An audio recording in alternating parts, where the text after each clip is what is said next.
Hello everyone, welcome to DSR classes. और आज हम क्या सीखने वाले हैं, कीज इन डेटाबेस कंसेप्ट। यानी कि डेटाबेस कंसेप्ट में बेसिकली कीज क्या होती है। देखो, जैसे आपको पता है कि डेटाबेस कंसेप्ट है, ठीक है। डेटाबेस कंसेप्ट में हमारी सपोज करो एक टेबल होती है। क्या होती है? Table. Or you can say relation, ठीक है। एक टेबल में दो चीजें होती हैं, एक होते हैं टपल्स और यू कैन से रो, और दूसरा क्या होते हैं? एट्रीब्यूट्स और यू कैन से कॉलम। अब एक टेबल आपके पास, ठीक है, एक टेबल है, उसमें डिफरेंट एट्रीब्यूट्स होंगे, ठीक है, डिफरेंट एट्रीब्यूट्स होंगे।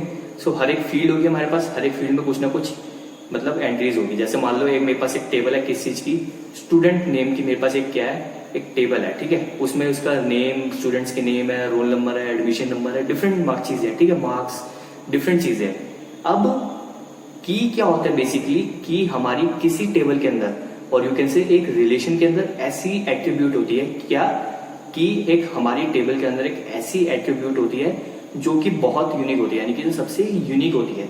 अब यूनिक इन द सेंस मतलब क्या हुआ कि एक टेबल है सपोज करो, ठीक है। एक टेबल में कोई ना कोई फील्ड तो ऐसी होंगी और यू कैन से कोई ना कोई एट्रीब्यूट्स तो ऐसे होंगे जिसमें मतलब कोई डुप्लीकेट वैल्यू नहीं आ सकती, कोई डुप्लीकेट वैल्यू आने का चांस नहीं बन सकता। यानी कि ऐसी मतलब एट्रीब्यूट्स जिसमें डुप्लीकेट वैल्यू बनने का चांस बिल्कुल नेग्लिजिबल हो और यू कैन से एकदम यूनिक हो कोई ऐसी एट्रीब्यूट, वो क्या होती है? हमारी बेसिकली कीज होती है। अब कीज को भी कुछ टाइप्स में डिवाइड किया जाता है, ठीक है। सो इस वीडियो में इसको अच्छे से समझने वाले हैं, तो चलिए स्टार्ट करते हैं। सो गाइस, हमने समझ लिया कि बेसिकली की क्या होती है, ठीक है। अब हम पढ़ते हैं कि बेसिकली की के टाइप्स क्या होते हैं, यानी कि कितने टाइप्स की हो सकती है एक टेबल के लिए, ठीक है, और यू कैन से एक रिलेशन के लिए। तो तीन टाइप्स की बेसिकली, अगर मैं क्लास 12 के पॉइंट ऑफ व्यू की बात करूं तो तीन टाइप्स की होती है जो काफी इंपॉर्टेंट है, ठीक है। फर्स्ट की क्या होती है? प्राइमरी की। सो प्राइमरी की बेसिकली क्या होती है, चलो देखते हैं। It ensures that no two rows have the same value in a field. यानी कि प्राइमरी की का काम क्या होता है कि वो इस चीज को ध्यान रखते हुए, मतलब इस चीज के ऊपर ध्यान रखता है कि कोई भी दो रोज की सेम वैल्यू नहीं हो सकती किसी एक फील्ड के अंदर, किसी भी एक फील्ड के अंदर। सपोज करो ये मेरी टेबल है, ठीक है, या फिर कह सकते हो रिलेशन है मेरी। ये एक फील्ड है आइटम नंबर, ठीक है, ये एक फील्ड है आइटम और ये फील्ड है मेरी क्वांटिटी, ठीक है। अगर मैं बात करूं इस फील्ड की और यू कैसे इस एट्रीब्यूट की बात करूं आइटम नंबर की, ठीक है, ये मेरी फील्ड है। तो प्राइमरी की का काम क्या होता है कि वो ये देखता है कि एक फील्ड के अंदर किन्हीं दो रोज की सेम वैल्यू नहीं हो सकती। क्या? किसी एक फील्ड के अंदर दो रोज की सेम वैल्यू नहीं हो सकती। सेम वैल्यू होने का मतलब कि डुप्लीकेट वैल्यू नहीं हो सकती, ठीक है। अब सेकंड की कौन सी होती है? कैंडिडेट की। क्या होती है? कैंडिडेट की। All the keys in a table or you can say relation that can be serve as a primary key or candidate keys. यानी कि सारी की सारी कीज एक टेबल के अंदर, क्या एक टेबल के अंदर सारी की सारी कीज जो कि सर्व करती है, यानी कि जो कि अपने आप को दिखाती है कि वो प्राइमरी की हो सकती है, वो सारी कीज क्या होती है? कैंडिडेट कीज होती है। यानी कि हमने पढ़ा कि प्राइमरी की क्या होती है। प्राइमरी की एक ऐसी पर्टिकुलर की होती है, या कह सकते हैं ऐसी पर्टिकुलर फील्ड होती है जिसमें एक फील्ड के अंदर दो सेम वैल्यू नहीं हो सकती। अब कैंडिडेट की क्या होती है? वो सारी कीज होती है टेबल के अंदर जो कि बिहेव करती है, यानी कि जो कि दिखाती है कि वो प्राइमरी की हो सकती है। वो सारी कीज क्या होती है? कैंडिडेट की होती है। अब ऑल्टरनेट की क्या होती है वो देखते हैं। All the candidate keys that are not primary key are alternate keys. Suppose करो आपने टेबल थी, आपने कैंडिडेट कीज को सिलेक्ट कर लिया, ठीक है। अब कैंडिडेट कीज में से कुछ की होगी प्राइमरी की। क्या होगी? प्राइमरी की। सो प्राइमरी की के अलावा, क्या प्राइमरी की के अलावा जो रिमेनिंग कैंडिडेट कीज बचेंगे ना, वो क्या हो जाएंगे? हमारी ऑल्टरनेट की हो जाएगी। अब ना इसको एक एग्जाम्पल के जरिए समझते हैं। अब एक एग्जांपल बताता हूं मैं आपको। सपोज करो मेरे को ना ये टेबल दे रही है, ठीक है, और ये बेसिकली क्वेश्चन भी आता है एग्जाम्स में। एग्जाम्स में काफी बार इस टाइप का क्वेश्चन भी आता है। अब वो क्वेश्चन किस टाइप का आता है, अब वो एग्जांपल के जरिए आपको कवर हो जाएगा, ठीक है। आपको कहेगा कि सपोज करो आपको ना एक टेबल दे दी, ठीक है, ये टेबल दे दी। टेबल में हमारी डिफरेंट फील्ड्स है, ठीक है। टेबल का नाम बेसिकली क्या है? आइटम। टेबल का नाम क्या है? आइटम। और उस आइटम में तीन फील्ड्स है। पहली फील्ड किस चीज की है? आइटम के नंबर की, आइटम नंबर, जिसको रिप्रेजेंट किससे किया गया है? INO से। आइटम्स की, यानी कि कौन कौन से आइटम्स है, जैसे pen, pencil, CD, DVD, floppy, है ना, ये सारे आइटम्स हो गए। एंड थर्ड क्या है? क्वांटिटी। क्वांटिटीज मतलब कि कितनी क्वांटिटीज में वो आइटम है, यानी कि पेन, 560 फॉर एग्जांपल, मतलब कि 560 पेन्स है, पेंसिल कितने 340, ठीक है। वैसे करके मुझे एक टेबल दे दे। अब मुझे क्वेश्चन में क्या पूछ सकता है कि आपको बताने की इनमें से कौन सी की कैंडिडेट की होंगी, कौन सी प्राइमरी की होगी और कौन सी ऑल्टरनेट की होगी। तो अब हम पता लगाते हैं कि कौन कौन सी कीज हमारी कैंडिडेट कीज हो सकती है, कौन सी की हमारी प्राइमरी की होगी, कौन सी की ऑल्टरनेट की होगी। तो सबसे पहले हम क्या फाइंड करेंगे, कैंडिडेट कीज को। किसको फाइंड करेंगे, कैंडिडेट कीज, राइट। तो कैंडिडेट कीज को पता लगाना कैसे पता लगाएंगे, उसकी डेफिनेशन के जरिए। उसकी डेफिनेशन क्या कहती है कि सारी की सारी keys, all those keys in a table that can be serve as primary key, यानी कि वो सारी की सारी कीज जो कि प्राइमरी की तरह बिहेव करती है, यानी कि सर्व करती है, मतलब एकदम प्राइमरी की तरह मतलब बिहेव करती है, वो क्या होती है, कैंडिडेट कीज होती है। और प्राइमरी की क्या होती है, हमें पता है कि एक फील्ड के अंदर दो रोज की सेम वैल्यू हो ही नहीं सकती, ठीक है। तो आप खुद देखो, ये आइटम टेबल है, सपोज करो एक आइटम टेबल है, तो उस टेबल के अंदर बहुत सारे आइटम्स होंगे। बेसिकली इसमें 5 दिए, pen, pencil, CD, DVD, floppy. तो हर एक आइटम्स का अपना अलग अलग आइटम नंबर होगा। ऐसा तो हो नहीं सकता ना कि दो आइटम्स है अलग अलग और दोनों का सेम आइटम नंबर है, ऐसा कभी हो ही नहीं सकता, ठीक है। क्योंकि अगर डिफरेंट डिफरेंट आइटम्स हैं तो हर डिफरेंट आइटम्स के डिफरेंट डिफरेंट आइटम नंबर तो होंगे ही होंगे। यानी कि आइटम नंबर अगर जो फील्ड है इसमें डुप्लीकेट वैल्यू और यू कैन से सेम वैल्यू तो हो ही नहीं सकती, बिकॉज क्योंकि डिफरेंट आइटम्स है अगर, तो डिफरेंट आइटम्स के डिफरेंट आइटम नंबर होंगे, राइट। डिफरेंट आइटम नंबर होंगे तो यानी कि डुप्लीकेट वैल्यू और यू कैन से सेम वैल्यूज तो हो ही नहीं सकती आइटम नंबर की, है ना।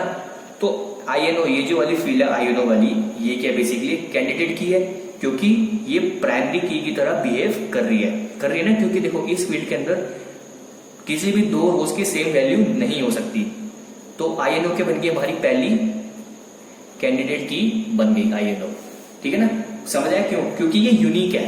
आईएनओ क्या है, एक यूनिक फील्ड है। यूनिक फील्ड होने का मतलब क्या कि इसमें कभी सेम वैल्यू नहीं हो सकती और यू कैन से डुप्लीकेट वैल्यू नहीं हो सकती। अब आपको समझ आ गया क्यों नहीं हो सकती, क्योंकि डिफरेंट आइटम्स है तो डिफरेंट आइटम्स के डिफरेंट आइटम नंबर होंगे।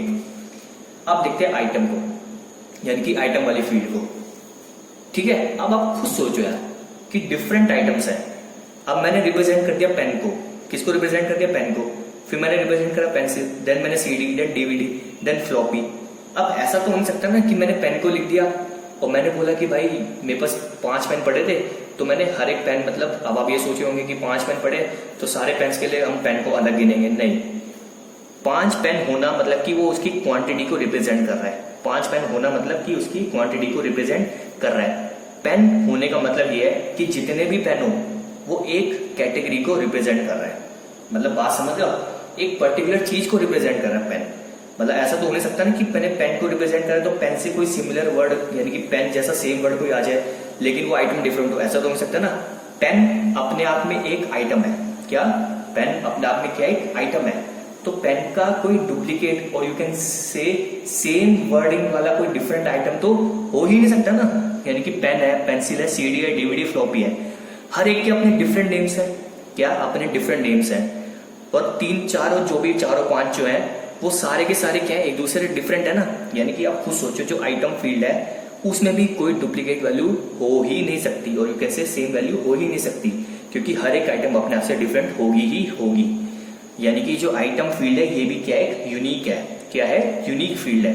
और यू कैन से ये भी एक प्राइमरी की तरह बिहेव नहीं कर रही, ये भी तो एक प्राइमरी की तरह बिहेव कर रही है, क्योंकि इसमें भी किसी दो रोज की सेम वैल्यू नहीं हो सकती, क्योंकि ये यूनिक है।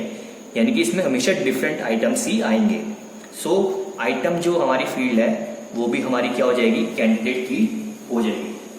अब देखते हैं क्वांटिटी को, किसको देखते हैं, क्वांटिटी को। देखो क्वांटिटी लिखिए किन किन की, जो जो हमारे आइटम्स हैं। जैसे पेन की क्वांटिटी है 560, पेंसिल की क्वांटिटी 340, सीडी की है 540, डीवीडी की 200, फ्लॉपी की 400। मतलब ऐसा सोचो कि मतलब टेबल के अकॉर्डिंग देखे तो हर एक डिफरेंट आइटम्स की डिफरेंट डिफरेंट क्वांटिटीज दे रखी है। लेकिन ये भी तो पॉसिबल है कि आपके पास 2 डिफरेंट आइटम्स हो और दोनों की क्वांटिटी सेम हो। फॉर एग्जाम्पल सपोज करो मेरे पास एक दुकान है, ठीक है, दुकान में मेरे पास पेन है और पेंसिल भी है, मेरे पास 100 ही पेन है और 100 ही पेंसिल है। यानी कि आप खुद सोचो आइटम्स डिफरेंट हो गए, पेन एंड पेंसिल दोनों आइटम्स डिफरेंट हो गए, लेकिन दोनों की क्वांटिटी क्या है, सेम है। यानी कि अब आप खुद सोचो, चाहे आइटम डिफरेंट हो, आइटम का नेम डिफरेंट हो, लेकिन आइटम की क्वांटिटी सेम हो सकती है। मतलब पॉसिबिलिटी है ना कि आइटम्स की क्वांटिटी सेम हो, मतलब same number of quantity pen भी हो सकते हैं, सेम नंबर ऑफ पेंसिल्स भी हो सकती है, सेम नंबर ऑफ डीवीडी भी हो सकती है, सेम नंबर ऑफ सीडी हो सकती है, सेम नंबर ऑफ फ्लॉपी हो सकती है। मतलब समझ आएगी, मतलब क्वांटिटी जो हमारी फील्ड है ये यूनिक नहीं है। यूनिक क्यों नहीं है, क्योंकि आइटम्स की क्वांटिटी सेम हो सकती है। मैं ये भी कह सकती हूँ कि हाँ भाई मेरी दुकान में सीडी है 100 और पेन्स भी है कितने 100, सीडी भी है 100, फ्लॉपी भी कितनी है 100। मतलब क्वांटिटी डिफरेंट नहीं हो सकती, मतलब सेम भी हो सकती है ना। मतलब इसकी पॉसिबिलिटी है कि क्वांटिटीज आइटम्स की सेम हो सकती है। यानी कि ये क्वांटिटी जो हमारी फील्ड है ये यूनिक नहीं है। इसका मतलब कि प्राइमरी की को मतलब क्या कर रहा है, बिहेव कर रहा है प्राइमरी की के जैसे, नहीं कर रहा, क्योंकि इसमें 2 रोज की सेम वैल्यू हो सकती है। तो ये जो क्वांटिटी है हमारी ये ऑल्टरनेट की कैंडिडेट की नहीं है। सो हमारी 2 कैंडिडेट कीज है, कौन कौन सी, एक है आइटम नंबर और दूसरी क्या है आइटम। अब आपको समझ आया कैसे पता लगाया। अब दूसरी बात आती है प्राइमरी की कि प्राइमरी की कौन सी है, ठीक है। अब प्राइमरी की क्या होता है, देखो जो भी आपने कैंडिडेट की सेलेक्ट करी, ठीक है, आपने कैंडिडेट कीज को सेलेक्ट करा और कैंडिडेट कीज आपने कैसे सेलेक्ट करी, प्राइमरी की के बिहेवियर के बेसिस पे, है ना। अब प्राइमरी की कोई एक ही की होती है, क्या, कोई एक ही की होती है। जो भी कैंडिडेट कीज है वो सारी बिहेव करती है प्राइमरी की तरह। तो आप एक किसी भी एक की को सेलेक्ट कर सकते हैं, वो क्या बन जाएगी, आपकी प्राइमरी की बन जाएगी। सपोज करो आईएनओ और आइटम दोनों क्या है, कैंडिडेट कीज है, तो आप दोनों में से किसी एक फील्ड को सेलेक्ट कर लो। जैसे मैंने मान लिया आइटम, क्या मान लिया मैंने आइटम, तो मेरी आइटम क्या हो गई, प्राइमरी की हो गई। अब ऐसा जरूरी नहीं है कि आइटम ही आपकी प्राइमरी की हो सकती है, आप आईएनओ भी ले सकते थे। मतलब कोई एक आपको लेनी है कैंडिडेट कीज में से, आपको कोई एक ऐसी फील्ड लेनी है और वैसे एक ऐसी की लेनी है, उसको क्या बना देना है, प्राइमरी की बना लेना है। मैंने इसमें लिया आइटम, आप आईएनओ भी ले सकते थे, ठीक है। अब बात आती है किसकी, ऑल्टरनेट की किसकी बात आती है, ऑल्टरनेट की। ऑल्टरनेट की जैसे डिफाइन इसकी कहती है कि जो भी कैंडिडेट्स की, यानी कि सारी की सारी कैंडिडेट कीज जो कि प्राइमरी की नहीं है, जो कि प्राइमरी की नहीं है। सो कैंडिडेट कीज हमारे पास 2 ही है, कौन कौन सी, आइटम नंबर और आइटम। क्योंकि आइटम मेरी प्राइमरी की बन गई तो कितनी की रहेगी, बाकी आईएनओ रहेगी, तो आईएनओ क्या बन जाएगी, मेरी ऑल्टरनेट की बन जाएगी। बस आप ऑल्टरनेट की का ये दिमाग में रखो कि आपने पहले कैंडिडेट कीज को सेलेक्ट करा, उसमें से किसी एक की को आपने प्राइमरी की बना दिया, तो जो रिमेनिंग कैंडिडेट कीज रह गई प्राइमरी की को छोड़ के, वो सारी क्या हो जाएंगी, आपकी ऑल्टरनेट की हो जाएगी। और ये क्या हो गया, हमारा क्वेश्चन सॉल्व हो गया। एग्जाम्पल भी हमने समझ लिया कि किसी टेबल के लिए हम कैंडिडेट कीज, प्राइमरी की और ऑल्टरनेट की को कैसे सेलेक्ट कर सकते हैं। तो गाइज अब आपको समझ आ गया होगा कि बेसिकली की क्या होती है, उसके टाइप्स क्या होते हैं। टाइप्स क्या हमने पढ़े, प्राइमरी की हो गई, हमारी कैंडिडेट की हो गई और ऑल्टरनेट की हो गई। हर एक की को हमने अच्छे से समझ लिया। और आपको मैंने ये भी बताया कि आप एक टेबल के लिए किसी कीज को, मतलब कि आप कैसे पता लगा सकते हैं कि वो कैंडिडेट की है, कौन सी प्राइमरी की है और कौन सी ऑल्टरनेट की है। बस आपको क्या ध्यान रखना है कि एक टेबल के अंदर कैंडिडेट कीज आपकी वो कीज होंगी जो कि सबसे यूनिक होंगी। यूनिक होने का मतलब कि उनकी सेम, मतलब डुप्लीकेट, एक फील्ड के अंदर डुप्लीकेट वैल्यू और यू कैन से सेम वैल्यूज होने का चांस हो ही नहीं सकता। मतलब कि हमेशा वो डिफरेंट ही होंगी। वो सारी कीज अगर आपको जो डिफरेंट फील्ड्स मिल जाती है, जो मतलब आपको टेबल के अंदर डिफरेंट फील्ड्स मिलती है जिनकी वैल्यूज हमेशा की हमेशा डिफरेंट होंगी, वो क्या हो जाएंगी, आपकी कैंडिडेट कीज। अब बात आती है प्राइमरी की कैसे पता लगाए। जो भी कैंडिडेट कीज है सारी, वो सारी क्या है, प्राइमरी की तरह तो बिहेव कर रही है। सो प्राइमरी की क्या हो जाएगी, कैंडिडेट की में से आप किसी एक की को सेलेक्ट कर लो, वो क्या हो जाएगी, आपकी प्राइमरी की। अब बात आती है ऑल्टरनेट कीज की, ठीक है। तो जो आपने कैंडिडेट कीज को सेलेक्ट करा होगा, ठीक है, उसमें से आपने एक प्राइमरी की ले ली। सो जो बाकी रिमेनिंग ऑल्टरनेट कीज बची एक्सेप्ट व्हाट, प्राइमरी की, वो सारी आपकी क्या बन जाएगी, ऑल्टरनेट कीज बन जाएगी। सो इस वीडियो में सिर्फ इतना ही था। अगर आपको कोई डाउट है तो आप पूछ सकते हैं। Till then good bye, take care.